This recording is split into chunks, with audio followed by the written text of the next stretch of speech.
Bonjour et bienvenue sur VideoExcel.com. Dans cette vidéo, nous allons essayer de fusionner ici les deux listes. On a ici une première liste ville-magasin et une seconde liste ici. Ce qu'on veut faire, nous, c'est par exemple fusionner les deux, c'est-à-dire concrètement, ici on a Paris avec un magasin C et ici Paris avec un magasin I. Et bien on va voir apparaître dans un troisième tableau, une troisième liste. Par exemple, Paris, magasin C, on avait dit, voilà, donc Paris, magasin C, magasin I. Autre exemple, on va voir Lyon et magasin B et H. On aura donc ici Lyon, magasin B et magasin H. Alors pour ce faire, on va utiliser la fonction recherche V. Dans un premier temps, ce qu'on va faire, c'est qu'on va recopier la plus longue liste ici. Alors ce qu'on va faire, on va ici copier cette partie. Donc je clique avec sur la bordure avec le clic droit, le bouton droit, pardon. Je me déplace et je fais copier ici les valeurs seules. Comme ça, je ne recopie pas le format. C'est volontaire. Hein. Et je vais prendre également ici donc les magasins. Donc pareil, je fais ça. Je sélectionne l'ensemble. Je me positionne sur la bordure, clic droit et je clique et je glisse. Voilà. Ici, je choisis copier ici les valeurs seules pour ne pas recopier les formats. Donc ce que je vais faire maintenant, c'est que je vais mettre juste ça en gras et augmenter la taille et mettre voilà. Bien. Alors ici, je vais également copier donc cette cellule sur la droite. On va mettre, si vous voulez, ici magasin 1 et donc ici magasin 2 par exemple. Voilà. Donc ici, je veux voir apparaître uniquement les magasins qui sont concernés. Donc ici pour Nantes, est-ce qu'il est concerné? Oui. Donc je veux voir apparaître ici magasin B, etc. Donc ce qu'on va faire, c'est qu'on va sélectionner l'ensemble de la plage ici. Et on va donc écrire égal recherche V.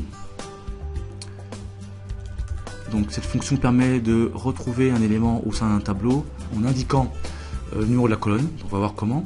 Qu'est-ce que je recherche? Eh bien je recherche la ville de Nantes, ici, G3. À quel endroit? Alors ici, à quel endroit, donc dans quel tableau? Eh bien dans ce tableau-là. Voilà.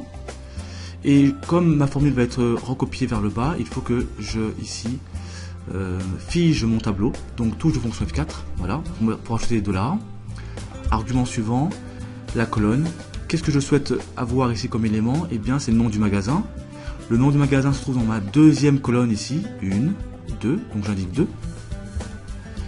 Et dernier argument, finalement, on me demande si je veux une correspondance exacte ou approximative.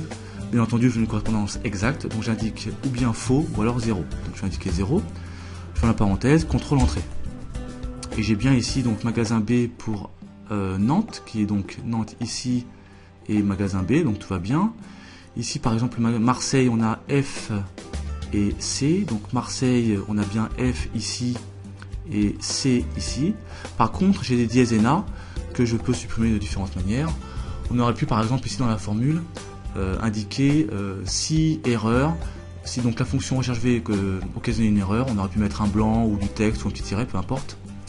On va faire autrement. Ce qu'on va faire, c'est que comme on veut une fusion des deux listes ici, on va tout simplement supprimer comment dirais-je les enregistrements qui n'ont pas lieu d'être, par exemple cela. Comment va-t-on faire? On va prendre d'abord, on va sélectionner l'ensemble. Donc je vais utiliser donc la fonctionnalité tableau. Donc je sélectionne l'ensemble, je me dirige vers l'onglet accueil, puis le groupe style. Ici je vais mettre sous forme de tableau.